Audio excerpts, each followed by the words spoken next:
Assalamualaikum warahmatullahi wabarakatuh. Alhamdulillah Rabbil alamin. Segala puji dan puja untuk Allah, Tuhan semesta alam. Dialah pencipta jagat raya ini. Dialah yang memilikinya. Dialah yang mengatur segala yang ada di dalamnya. Dialah yang menghidupkan, dialah yang mematikan. Dan kepadanya kelak kita akan kembali. Wa bihi nasta'in ala umuri dunya wad din. Dan hanya kepadanya kita meminta pertolongan dalam menghadapi urusan-urusan dunia dan urusan-urusan agama. Tanpa pertolongannya kita nggak bisa hadir di tempat ini. Tanpa pertolongannya kita juga nggak akan bisa pulang ke rumah kita. Supaya kita sadar bahwa daun yang jatuh, debu yang terbang, itu semua dengan izin Allah Azza wa Jalla. Apalagi urusan-urusan agama yang Mu'adz bin Jabal, seorang alim ulamanya para sahabat, itu diperintahkan untuk tidak meninggalkan doa di penghujung setiap sholat. Allahumma a'inni, ya Allah bantulah aku, ala zikrika wa syukrika wa husni ibadatik. Dan sejatinya setiap rakaat salat kita mengulangi ikrar tersebut, iyyaka na'budu wa iyyaka nasta'in. Wassalatu wassalamu ala sayyidil mursalin wa imamil muttaqin qaidil ghurril muhajjalin Sayyidina wa maulana wa syafi'ina Muhammad. Salawat dan salam semoga senantiasa tercurahkan untuk penghulunya para utusan Allah. Apabila semua nabi ada di satu daun timbangan dan Nabi kita Muhammad alaihi salatu wassalam di satu daun timbangan yang lainnya, maka niscaya Nabi kita akan lebih berat dari semua para nabi. Nabi kita Muhammad alaihi salatu wassalam adalah sayyidu waladi Adam, yang paling mulia di antara anak-anaknya Nabi Adam, wala fakhr. Dan beliau mengatakan itu bukan untuk menyombongkan diri, tapi untuk memberikan informasi agar kita umatnya juga terus mencintai dan bersolawat kepada beliau alaihi salatu wassalam. Amma ba'd, jamaah rahimakumullah. Tadi imam kita di rakaat kedua baca surat apa? Wattini wazzaitun. Allah bersumpah demi tin, demi zaitun, tempat dilahirkannya Nabi Isa alaihissalam, yang banyak pohon tin dan banyak pohon zaitun. Wa turi sinin, demi bukit Tursina. Disitulah Allah memberikan wahyu kepada Nabi Musa alaihissalam. Wa hadzal baladil amin, Allah bersumpah demi Makkah, tempat diutusnya Nabi kita Muhammad alaihi salatu wassalam. Lalu Allah mengatakan, laqad khalaqnal insana fi ahsani taqwim. Sesungguhnya kami benar-benar telah menciptakan manusia dalam rupa, dalam bentuk, dalam model yang paling ahsan, yang paling baik. Tema kita malam ini apa? Rumah tangga pecundang. Allah tuh menciptakan kita sempurna secara fisik, secara fasilitas yang Allah berikan. Allah berikan akal yang dengannya dia dapat memahami. Allah berikan hati yang dengannya dia berpikir. Allah berikan kedua mata yang dengannya dia dapat melihat, memperhatikan. Allah berikan utusan, Allah utus nabinya Muhammad alaihi salatu wassalam untuk diikuti. Allah turunkan Qur'annya untuk dibaca, dikaji, dan diamalkan dalam kehidupan ini. Tapi ternyata banyak manusia yang tidak mensyukuri nikmat itu. Maka Allah katakan, "Tsumma radadnahu asfala safilin." Dari yang paling baik, paling ahsan, kemudian manusia bisa berada di paling asfal, paling bawah.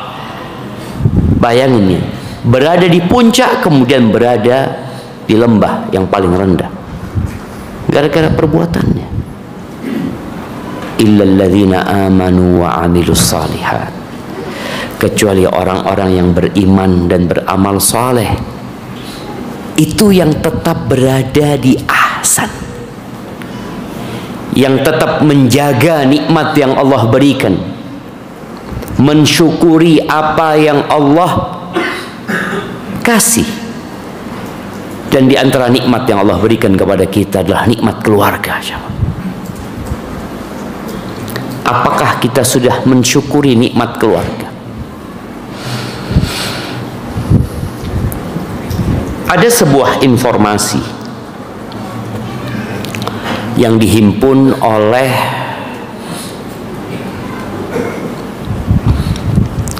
apa namanya, perlindungan anak dan perempuan itu apa? Komisi, ya komisi. K-nya komite, komisi fulus. Komisi Perlindungan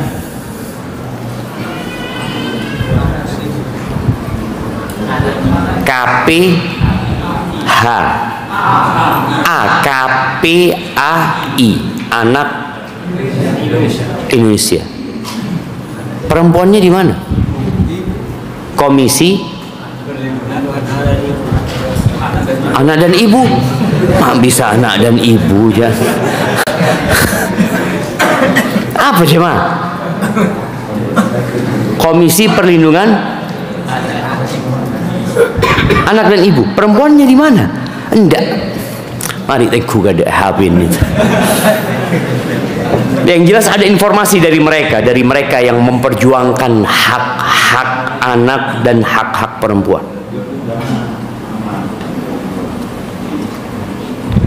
Karena ternyata banyak laki-laki yang gagah, tapi dia pengkhianat. Laki-laki yang tampan, yang baik di mata kawan, tapi ternyata dia pecundang di dalam rumah tangganya. Rasulullah sallallahu alaihi wasallam 1446 tahun yang lalu, beliau mengatakan, inni uharrij alaikum bihaqqid dha'ifain. Aku benar-benar menimpakan kesulitan, kesusahan buat orang-orang yang tidak memperhatikan hak dua makhluk yang lemah. Siapa dua makhluk yang lemah? Al-yatimu wan nisa, anak-anak yatim dan perempuan-perempuan. Tadi Komisi Perlindungan Anak dan Perempuan itu menyebutkan bahwa lebih tahun lalu ya, atau tahun ini, lebih 2 juta kasus KDRT dalam rumah tangga. itu yang dilaporkan. Artinya boleh jadi salah satunya ada di masjid ini. Mungkin nggak? Antum pikir orang yang masjid semuanya baik? Oh enggak, Ustaz. Kau lihat wajah-wajahnya ini, insya Allah ahlul jannah, insya Allah. Kalau melihat wajahnya, kalau melihat kerjaannya, na'udzubillah. Rasul sallallahu alaihi wasallam mengatakan khairukum khairukum li ahli. Orang yang terbaik di antara kalian adalah yang paling baik sama istrinya. Beliau bahkan mengatakan sallallahu alaihi wasallam rifqan bil qawarir.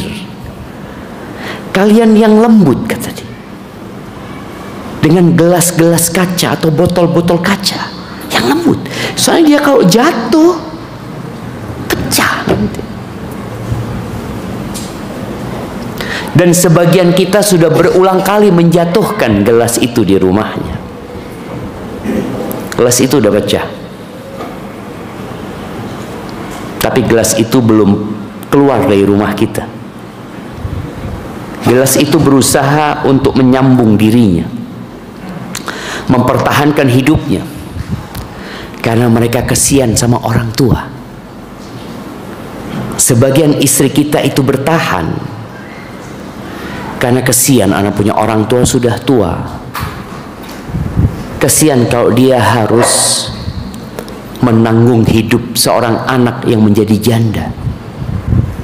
Atau sebagian istri kita mempertahankan rumah tangga itu demi anak-anak. Kasihan sama anak-anak, Ustaz. Anak akan bersabar. Maka ini yang anak katakan ada rumah tangga pecundang. Ahibati fillah,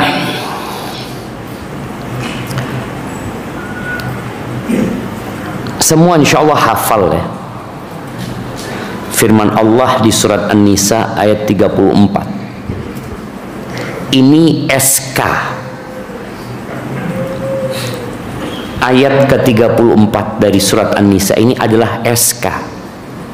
SK itu surat keputusan. SK dari Allah Azza wa Jalla untuk kaum laki-laki.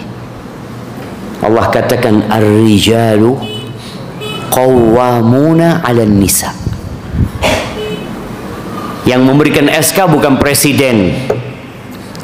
Yang memberikan SK bukan mertua. Yang memberikan SK langsung Sang Pencipta. Yang SK ini akan didapatkan oleh siapa saja yang menikah. Allah mengatakan ar-rijalu qawwamuna 'alan nisa. Keputusan dari Allah yang tidak bisa digugat. La mu'aqqiba li hukmi. Enggak ada yang bisa menggugat keputusan Allah Azza wa Jalla. Siapapun. Allah angkat kaum laki-laki sebagai pemimpin. Kenapa diangkat? Bima faddalallahu ba'dahum ala ba'd. Oleh karena Allah telah melebihkan sebagian mereka, yakni kaum laki-laki, atas sebagian lainnya, yakni perempuan. Seluruh manusia yang berakal, sehat, itu bersepakat bahwa laki-laki memiliki sesuatu yang tidak dimiliki oleh wanita. Secara psikis, secara fisik, secara hati, secara akal. Oleh karena itu Allah memberikan kelebihan kepada kaum laki-laki sehingga hak cerai itu di tangan siapa? Suami. Allah mengatakan walahunna mithlul ladzi 'alaihinna bil ma'ruf. Wanita-wanita itu memiliki hak yang setara dengan kewajibannya. Walil rijali 'alaihinna darajah, dan kaum laki-laki ada derajat lebih. Ingat, ini keputusan Allah. cerai ada di suami. Karena suami nggak terburu-buru, tapi ternyata ada suami yang tergesa-gesa, yang nggak pantas jadi suami.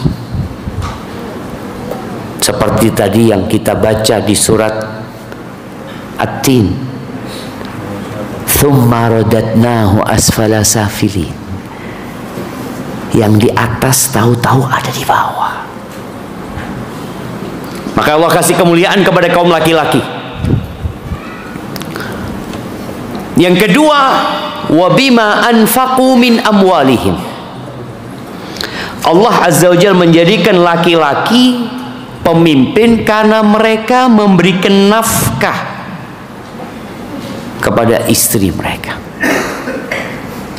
Makanya kaum laki-laki ini, kalau dia bekerja, keluar dari rumahnya tiap pagi, dia berangkat, yang mungkin sebagian usaha sendiri, sebagian menjadi pegawai, sebagian menjadi anak buah, sebagian mungkin yang hidupnya selalu dicaci dan dimaki oleh atasannya. Tatkala dia meniatkan untuk mencari keridhaan Allah Azza wa Jalla, karena dia tahu diwajibkan memberikan nafkah kepada istrinya, dia keluar bekerja karena dia tahu Allah mewajibkan dirinya untuk memberikan nafkah kepada istrinya, fahuwa fi sabilillah. Antum di jalan Allah. Cuma sebagian kita nggak pernah niat untuk mencari keridhaan Allah. Ditanya, kenapa syughul? Kenapa kerja? Ya, di anak Ustaz, di bini saya Ustaz. Bas. Tidak ada dalam dirinya bahwa dia bekerja untuk mencari keridhaan Allah Azza wa Jalla. Enggak. Maka di sini ada suami yang KDRT, karena dia lupa bahwa dia hidup untuk mengabdi kepada Allah Azza wa Jalla. Wa ma khalaqtul jinna wal insa illa liya'budun. Dia lupa bahwa dia diciptakan untuk beribadah kepada Allah Azza wa Jalla. Ya, lisannya mengatakan inna salati wa nusuki wa mahyaya wa mamati lillahi rabbil alamin. Ya, lisannya mengatakan itu, tapi hatinya tidak. Maka hendaklah sekarang tatkala kita tahu, oh anak ini diwajibkan ngasih nafkah, iya, dan engkau kok ngasih nafkah mencari keridhaan Allah, masuk surga engkau, dapat pahala, bukan cuma dapat lelah dan capek. Dan kalau bicara tugas pemimpin itu apa?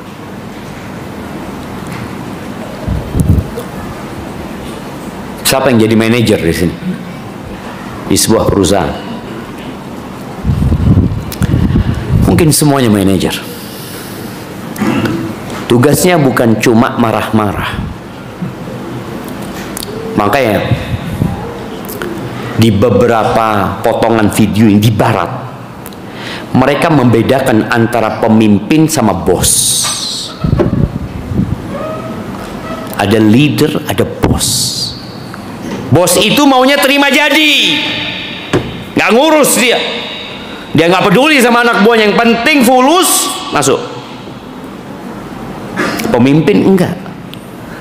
Pemimpin itu memberikan perlindungan.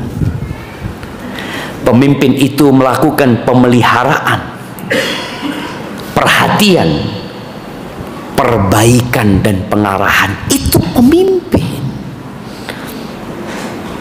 Seorang Kapolres yang ternyata gagal memberikan perlindungan kepada warganya, biasanya dicopot, dimutasi dia.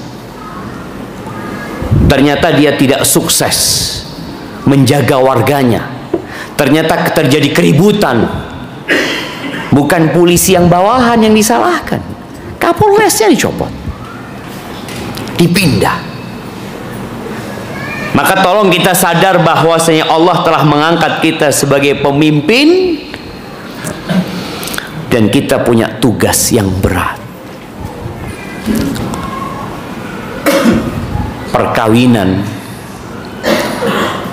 atau pernikahan itu bukan hanya sekedar ikatan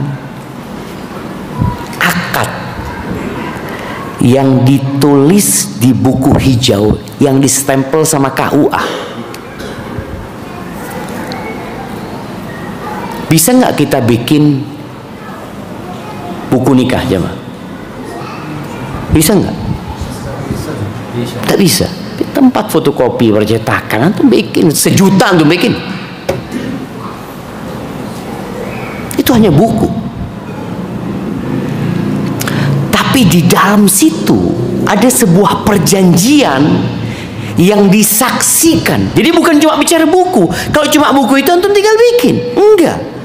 Makanya antum melihat bagaimana KUA mengeluarkan buku itu. Dia mengecek. Antum ini siapa? Anaknya siapa? Dari mana? Tinggal di mana? Dicek. Kemudian ketika semuanya sudah lengkap, apakah KUA bisa memberikan buku itu? Fadol sudah? Gak bisa. Mana walinya? Dicari walinya, didatangkan walinya, dipastikan apa hubunganmu sama anak ini. Pamannya, loh, mana bapaknya? Dicari bapaknya. Bapaknya meninggal, nggak punya saudara laki-laki. Ada, oh, mana saudaranya? Karena proses akad nikah ini benar-benar proses yang sakral, jemaah. Maka Allah Azza wa Jalla menyebutkan di surat An-Nisa, surat An-Nisa, yang artinya surat perempuan-perempuan. Sebelum manusia berbicara tentang perlindungan terhadap perempuan, Islam sudah memberikan perlindungan. Sebelum orang-orang berbicara tentang dilarangnya mengeksploitasi para wanita, Islam sudah berbicara bagaimana memuliakan para wanita. Tapi sebagian wanita tak tahu diri tatkala dia dimuliakan, karena dia mendapatkan bisikan buruk dari sang tetangga. Allah mengatakan, wa akhadna minkum mitsaqan ghalidha. Dan istri-istri kalian itu telah mengambil dari kalian suatu perjanjian yang kuat. Wallah jemaah, kalau bicara perjanjian pernikahan ini, perjanjian ini benar-benar kuat, dahsyat dan berat. Karena bagaimana seorang wanita yang kita mengatakan qabiltu, tahu-tahu jadi milik kita. Bapaknya mau ngambil, nggak bisa. Ibunya yang melahirkan dia, hamil dan mengandung 9 bulan. Melahirkan dia, mempertaruhkan nyawa, menyusui selama 2 tahun, mendidik sehingga anak itu menjadi seorang wanita yang berpendidikan. Nggak bisa ngambil tuh anak dari suami.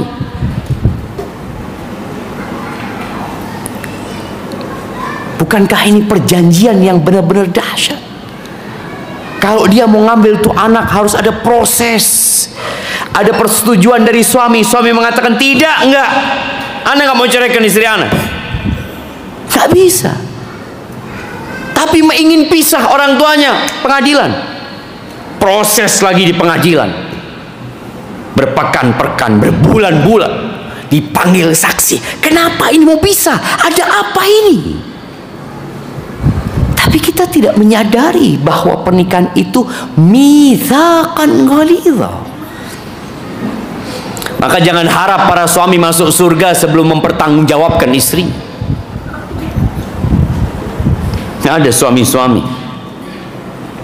yang sok bos di rumahnya, yang suka memaki istrinya, menjelek-jelekkan istri. Apa kata Nabi